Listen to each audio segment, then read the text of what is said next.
Well, it seems that update 13.3 is a pretty big hit so far, fellas. The Wisconsin dockyard is in full swing. It's one of the best dockyards, in my opinion, in the game's history. The Wisconsin herself is a quite excellent ship. If you wish to know my full opinion on her, you can check out yesterday's Wisconsin review video. And asymmetric battles have, of course, returned to the game, and they are staying for the entire duration of 13.3. That is a fan-favorite game mode, if there ever was one. And speaking of that, you can complete your Wisconsin dockyard missions in asymmetrics as long as the battle type is up in-game. In fact, I've seen screenshots yesterday of fellows that have already completed their first set of missions using asymmetrics. That's pretty impressive. So, all in all, so far it seems to be going pretty good. However, there have been a couple of hiccups that are just kind of weird. And there seems to be a common issue that I've been noticing with not only the things we're going to talk about today, but previous changes and the announcement timing. So, what's going on? Well, if you have not heard, or maybe if you didn't read the patch notes or watch any of the patch update videos that myself and others put out, this go round we got another event pass, which is essentially a battle pass. I don't know why they aren't calling it a battle pass, I guess because it's themed around the event, but whatever. And the event pass is, again, very much like the battle pass. There's a paid pass and a freed pass, right? So if you want to get some little bit more goodies, you can go down the paid paths.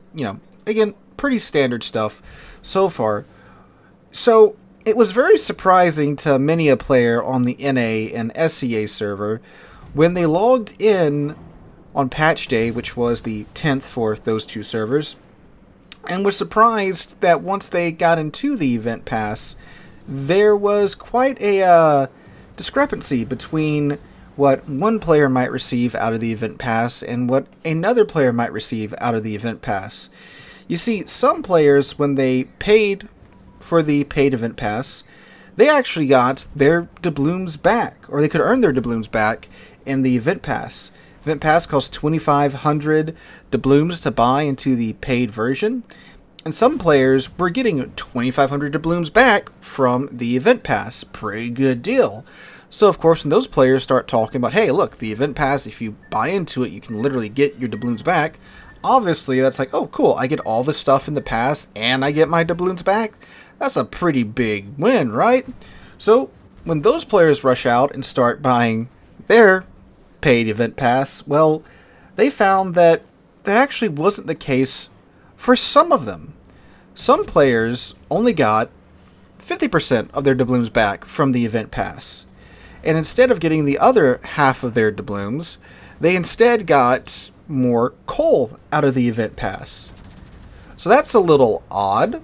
And when you would go to the update notes, of course, the source of information about the update, there was, and still is at the time of recording, no mention of this in the update notes. We only have mention of the two passes, the paid pass and the free pass. So that, of course, starts a bit of confusion on two of the three servers.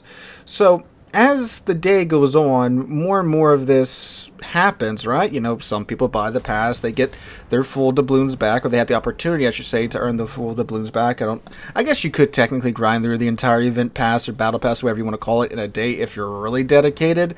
But either way, players start noticing that some players are getting essentially a full refund on their doubloons plus what you can earn in the pass, and some are getting about a 50% refund on what you can get out of the pass with doubloons. So that's a little weird. And then finally, of course, this boils over and the community Discord kind of starts blowing up, and we get word that a article explaining this will be released today, the day of recording. So sure enough, when this article finally comes out, there's just a little smidgen about it in the article. I'll throw it up on screen as I read through it. They say, additionally in update 13.3, we're trying a new approach when it comes to rewards for the second progression line. You can now earn doubloons by progressing through its levels. This means that you can earn back the doubloons used to unlock it. As part of the test, the reward composition will be different for each player. Some players will be able to receive the full sum of doubloons spent on unlocking the second progression line, while others will be able to earn half the number of spent doubloons and some additional in-game resources, specifically coal. Well, that's kind of a super important couple of lines of text that should have been in the update notes, don't you think? And this is the second time that actually like the third time something's been delayed in this manner for whatever reason to the day after the update goes live, and I got some thoughts on that as well. So I don't know, first off, why wasn't that in the update notes? If you're going to do this weird testing method where on the live server you offer two different event passes, why isn't that explained out in the update notes? Isn't that the entire purpose of the update article? And if you are going to say, okay, because I don't know, this could probably be a pretty valid argument, we don't want to clutter the update article with too much information, even though that's the purpose of the update article is to let you know what's in the update. But anyway, if you want to, say, hey, look, there's a dedicated article about this here, provide a link, cool, fine. Then why wasn't this article, the separate article, out on the same day as the update article? That way everyone knows exactly what's going on. And in fact, too, this is the same article that goes over the Wishing Wharf. The video that I made Tuesday talking about the, further level of FOMO. Finally, that article came out the day after the update went live. Again, don't know why that didn't come out either before the update came out or the day of the update. So that's a little odd that, these two things that are two, pretty significant chunks of the update weren't conveyed to us in full detail at the appropriate time, in my opinion. So that's a little weird. Now, why are they doing this? So, from my understanding, from what I've been able to dig up from the Discord forums, is that they're testing out different... Well, I mean, it's what they say. They're testing out different types of event passes. I guess they want to see if maybe more players will buy into the pass if you can get your doubloons back, which, yeah, I'm sure will. Or will they get a similar number of players that will buy into the event pass if they only provide half of your doubloons back? Which, I'm sure, yeah, if you can get any amount of doubloons back from the event, I'm sure some will buy into it. Actually, I'm sure more than some, a decent chunk will buy into it. And do remember that, battle passes and event passes aren't necessarily about making money outright. They're more about getting you to play the game. So obviously, when you're trying to keep your player levels as steady as they can be, maybe it is worth it to, not really lose money, but, just break even or not break even to do that, right? To keep your servers full and keep people playing the game. I think there's a study that came out a few years ago that for every 2 or 3 hours someone plays a game a day, it increases their chance of buying something in that game when it comes to free-to-play games by 50, 60, 70%, right? So the longer you play, one thing, it keeps the servers full, and two, you might be more inclined to buy that premium ship or buy that premium economic bonus or whatever, right? So that could be the reason behind they want to see, hey, if we provide this group of players with the full refund, if you will, the 2,500 doubloon event pass, will they play longer in order trying to get their doubloons back versus, hey, can we get the same result with offering just half of the doubloons back? That way we can make, still make some profit off of it essentially, right? Because they're not giving back the full amount of doubloons. That might be what they're trying to do here, right? Maybe not enough players were buying the premium pass beforehand, so I don't know. But either way, it definitely should have been communicated beforehand, or at least the day of, that, hey, this is what's going on. Now, the timing. The timing is also something that's very odd to me. These articles came out on the 11th, today, the day that the update went live in Europe. Now, I know the European server is the largest between the three right now, has the most dedicated player base between the three right now, so it's kind of weird that, yet again, something else is pretty Eurocentric. Now, I'm not say actually I shouldn't say it's weird because again that's where most of the player base is at. But the other two servers still do exist where we're gaming. You know, like North America is still very much here, and so is SCA, who keeps just getting the raw end of the deal. It seems time and time and time again in recent developments, like with the announcement for COTS. How COTS is going to a new format that's invite only. The announcement was made at 10 a.m. on the morning of a friggin' Friday when people in North America are at work, and people in Southeast Asia, I'm pretty sure, were still in bed because I think it was like 3 o'clock in the morning for them over there. So, and that led to a whole fiasco about like, hey, what the hell's going on with COTS? You know, the once community ran tournament, and then they didn't put out an article for it for like 2 weeks. It seems that whomever's in charge of releasing these articles are maybe not aware that there are, in fact, 3 servers and not just 1 server. You know, it certainly seems like that, right? You know, because they got it out in time for the European release, or maybe they truly did forget to add it in, and then, of course, when it blew over with the SEA and North American servers, they kind of realized, oh crap, we didn't put that in, and now they had to hold back the Wishing Wharf article to add in this little tidbit there at the end. But it is something that most definitely should have been in the article in the first place. Now, what about the event pass in and of itself? Is it worth it in the first place? Well, either way, you are getting 1,250 doubloons back one way or another. That's, you know, the minimum amount of doubloons you're going to get back.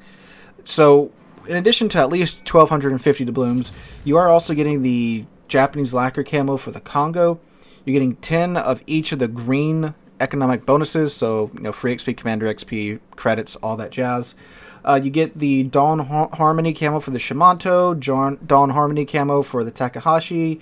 You get 2 port slots. You get a tier 8 bonus package, which that's pretty good.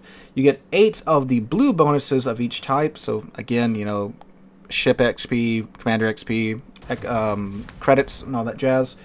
You get the commander, which is a 10-point commander with a voiceover. And then you get either 12,000 or 24,000 coal, and then 1,250 dubs or 2,500 dubs, again, depending upon which one you got. If you got the 2,500 dubs, you get 12,000 coal. If you got the 1,250 dubs, you get the 24,000 coal. So obviously the only difference is, you know, the amount of coal and doubloons.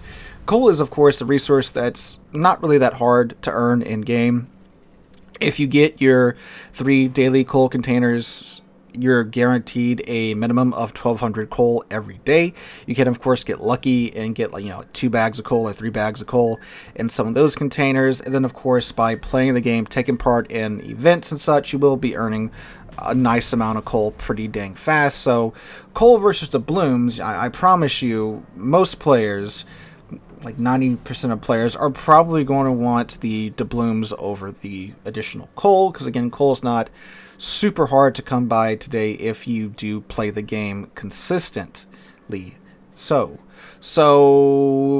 yeah, I guess they're just testing what do players want more of. Again, I can tell you most of them are going to want the doubloons, because you get essentially all that stuff I just listed for free.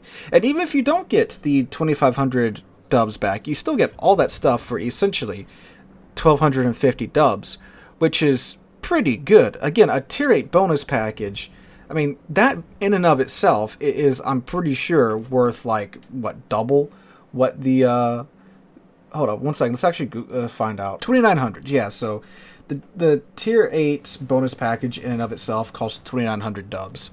So either way, you're making your money back there, because you're getting that for 1,250 dubs at minimum, right? And if you are getting a full refund, then I mean, you're literally getting that for free. So either way, I do think it's worth it.